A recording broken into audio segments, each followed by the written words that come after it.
Today, I want to talk to you about two of the most spectacularly beautiful cities I've ever visited. Granada in southern Spain and Chefchaouen in northern Morocco. And now, you might be saying, why put these two cities together? That sounds kind of random, but actually the two cities have a lot more in common than one would perhaps expect.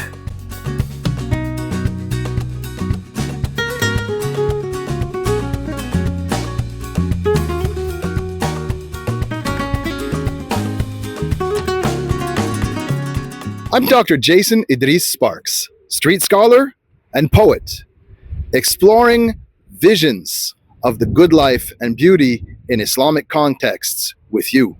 The heritage of the great medieval Andalusian civilization in which Islam, Judaism, and Christianity coexisted and produced amazing artistic, architectural, intellectual, scientific, social, theological, mystical productions.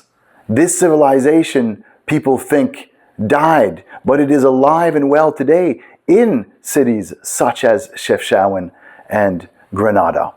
Not only that, but they're also connected historically, because Chefchaouen was actually founded by Andalusian refugees, right? People from the city of Granada who crossed over into North Africa when they saw that the forces of the Reconquista, the Catholic forces from the north of the Iberian Peninsula, right, were coming down towards the last Muslim kingdom, to take over the last Muslim dynasty, the Nasrid dynasty in Granada. This was the last Muslim dynasty in the Iberian Peninsula. In fact, the last Muslim dynasty in all of Western Europe. So Muslims in Granada, seeing the writing on the wall that Granada might not survive this general conquest of southern Spain by the Catholic forces coming from the north,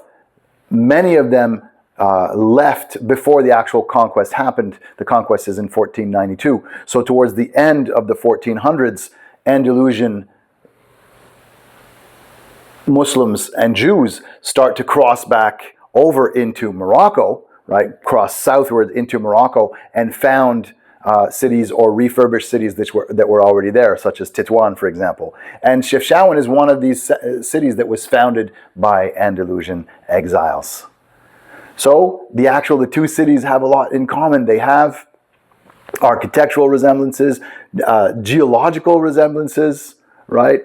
Zoological resemblances, right? The vegetation, the climate, the geography, and the culture. They are very closely connected. And they are both tourist magnets for their respective countries, Morocco and Spain today.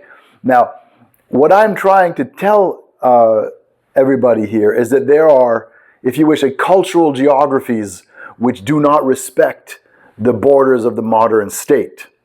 This is not to contest that there's such a place as Spain or such a place as Morocco, and that, they shouldn't exist as legal entities or political entities. That's not my game here. What I'm saying is that political entities, by the way, borders move historically, whether we like it or not. States rise, right, and then reach their summit, and then they fall. This is the law of the rise and fall of dynasties and states and political regimes, which was understood by the Quran, right already, and drawing on the Quran, great historians such as Ibn Khaldun, himself connected to Andalusia and North Africa. So the question is that you have these cultural geographies which are much less delineated than political geographies.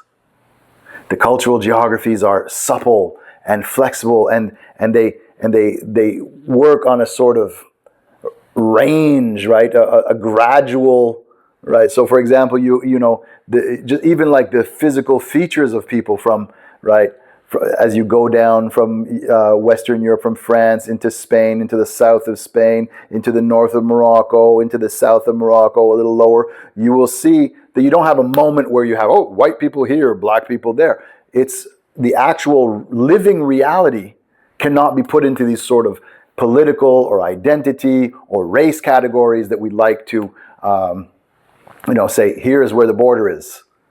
It's a spectrum of culture, a spectrum of customs, traditions, fashions, and even physical features and geographical features. You look at the mountains of the south of Spain and the mountains of north of Morocco, and you can't help but notice the similarities. You look at the monkeys in Gibraltar on the European side and the monkeys on the northern coast of Africa, or if you wish, on the southern side of the Strait of Gibraltar, you notice the similarities, right? So let's look at these two amazing cities. Granada. Oh, Granada. There's a saying in Spanish which says, "Quien no ha visto Granada, no ha visto nada." One who has not seen Granada has not seen anything. It is one of the marvels of the world. It is so beautiful. The first time I went there, as an adult, maybe I was taken there by my parents when I was a kid, but the first time I went there as an adult was in 2011 to attend Critical Muslim Studies summer school connected with the School of Arabic Studies of the University of Granada, and I was blown away. I was really like, this is a beautiful, beautiful place, and rich with history, and so important in so many ways.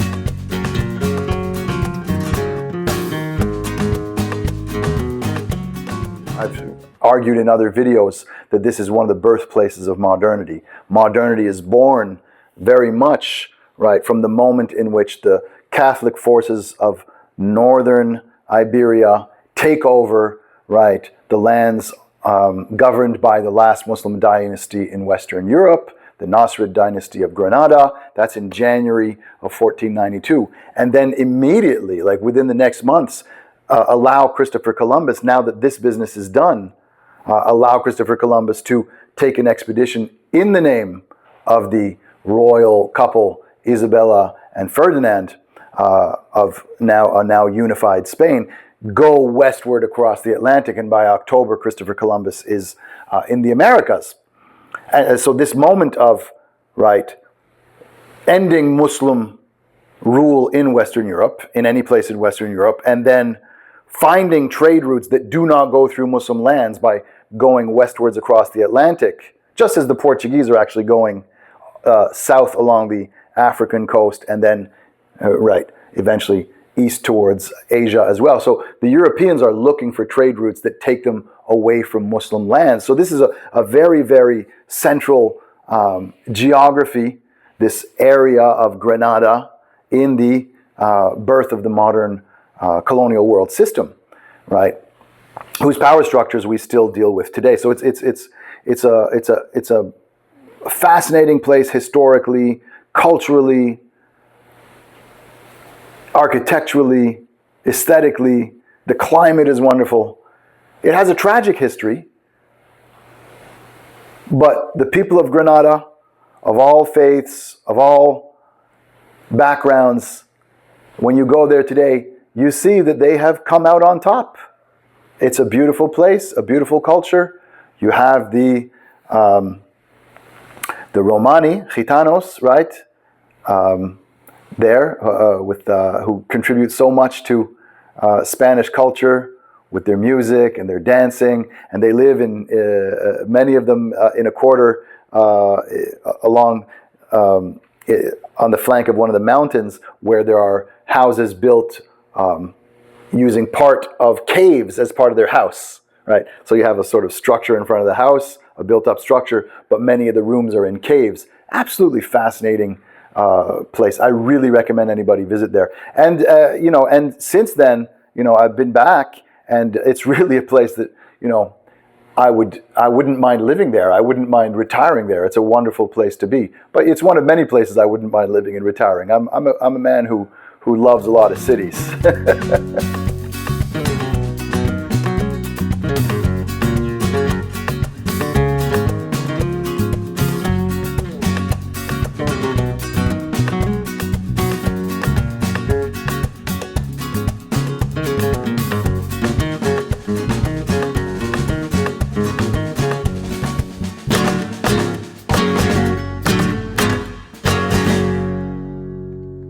If you're enjoying my explorations of beauty and excellence in Islamic contexts, please feel free to share the love by liking, commenting, sharing your thoughts, subscribing, and of course, offering a prayer.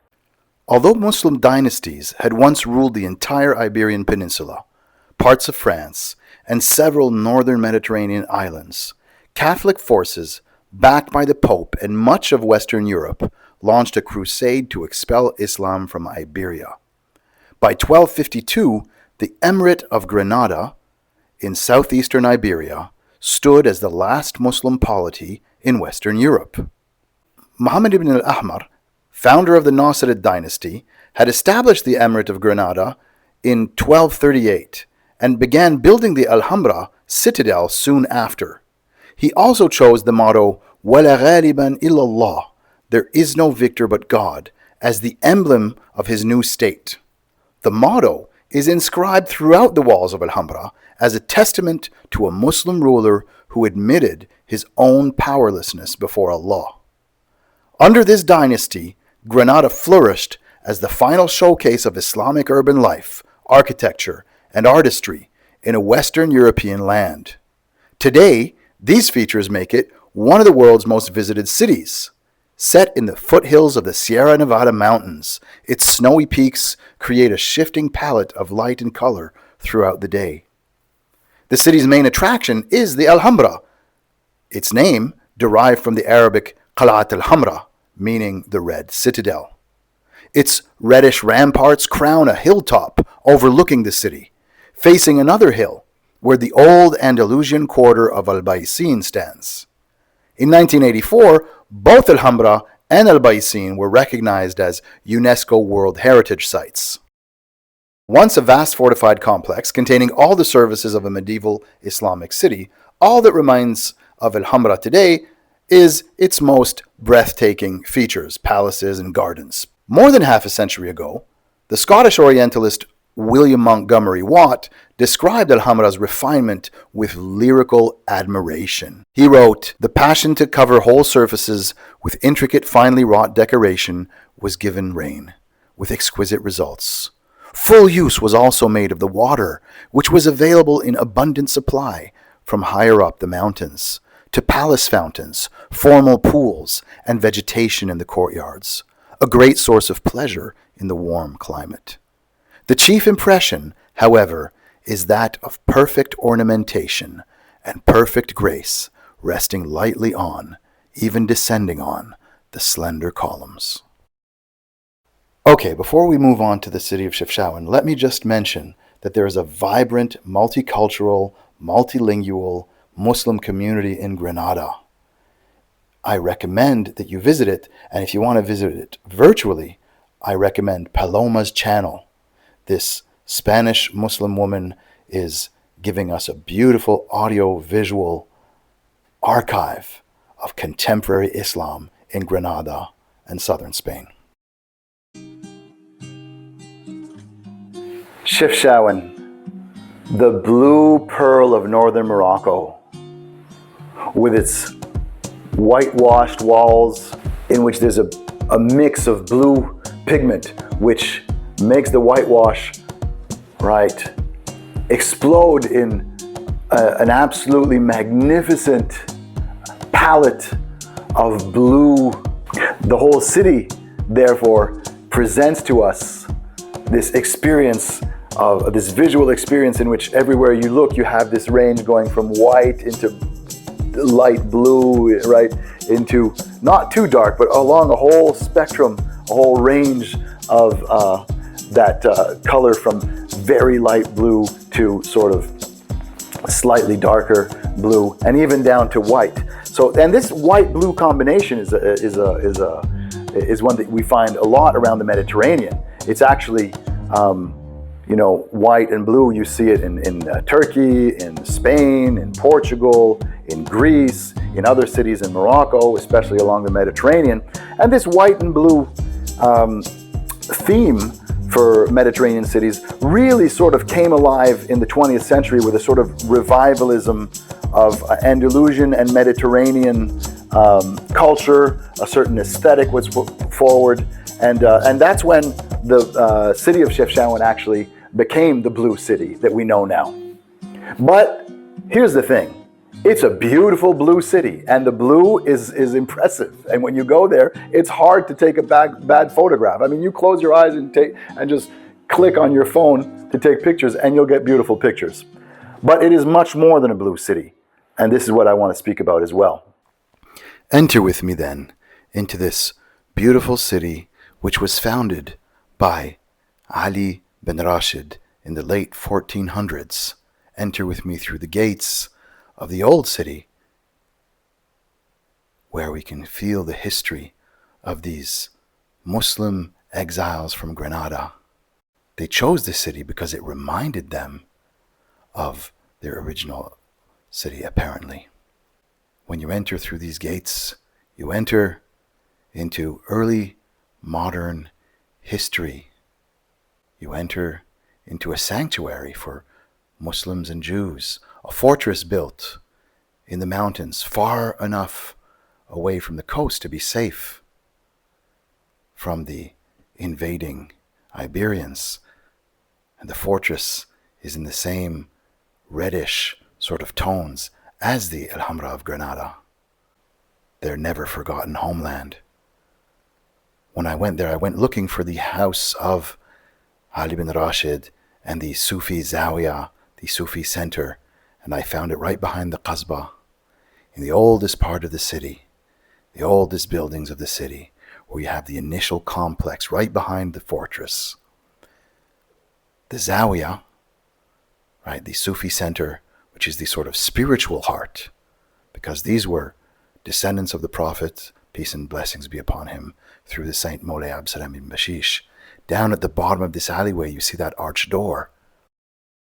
That is where we can find the house of the descendant of Moulay Ali bin Rashid, the founder of the city. His name is Shaykh Ali Raissouni, an amazing individual who lives in the house of his ancestor and serves the community as a Sufi guide, a sheikh, and a multilingual historian and scholar. It was such an honor to meet him.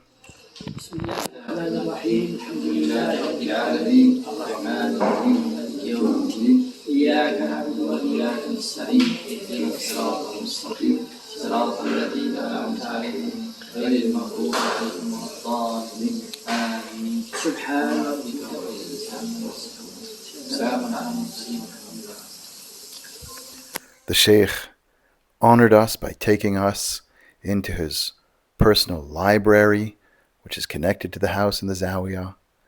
He introduced us to his son, the doctor and scholar Shaykh Jamaluddin Raissouni, and from an internal hallway within the complex, he took us to the Sufi center, the Zawiya, where the daughter of the founder, Sayyid al-Hurra, the founder of Chefchaouen, his daughter, her mausoleum is there, right beneath that little arch inside the wall. She is an amazing figure, a great Sufi and queen, and I've got a video coming up just about her.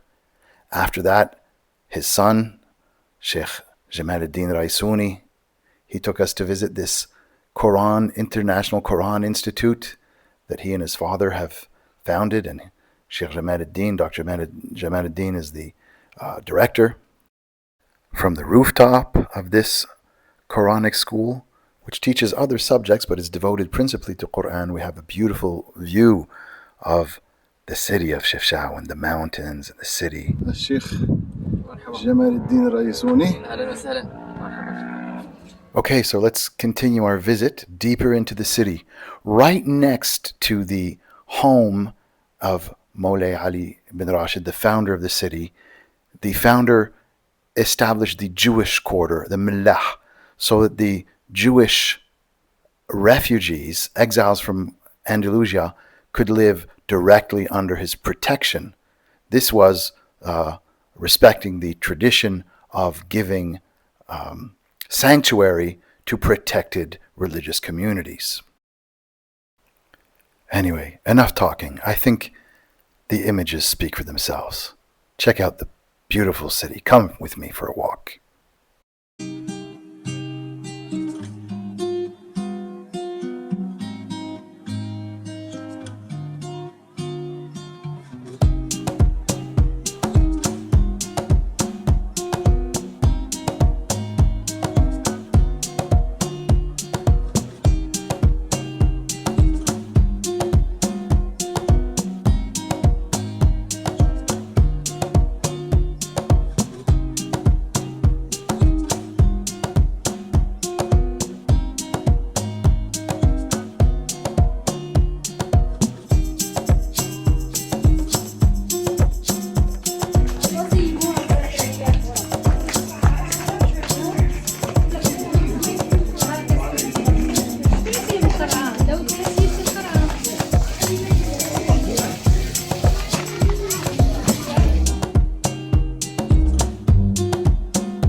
Indeed, it's a lot cooler up there, I have to say. When we go back up, it's gonna be very refreshing. This is like.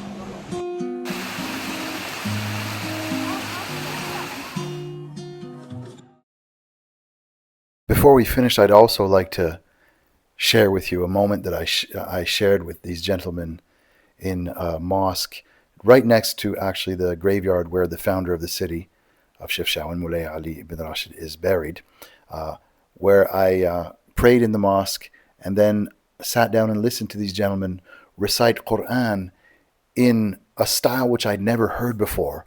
Just listen to it with me as we watch some beautiful images of the city, the verses from the Qur'an expressing the beauty of the creation from the perspective of Allah. Which of the Lord's favors will we deny? Right, Surah Al-Rahman. But pay attention to how the style is very, very close to European religious music. So we can really see the links between Europe and Africa, Iberia and North Africa in this recitation style, which is unique and beautiful.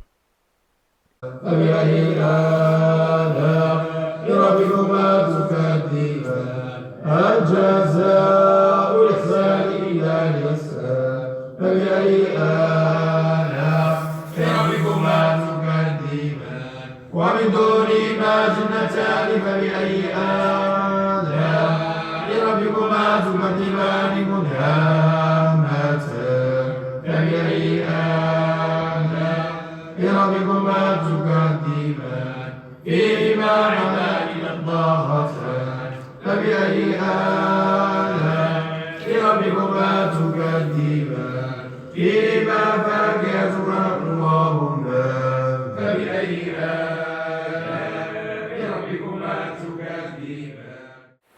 I hope you've enjoyed this deep dive and exploration of the twin cities of Granada and Chefchaouen and their connected Andalusian heritage. Until next time, peace, hasta luego, salam.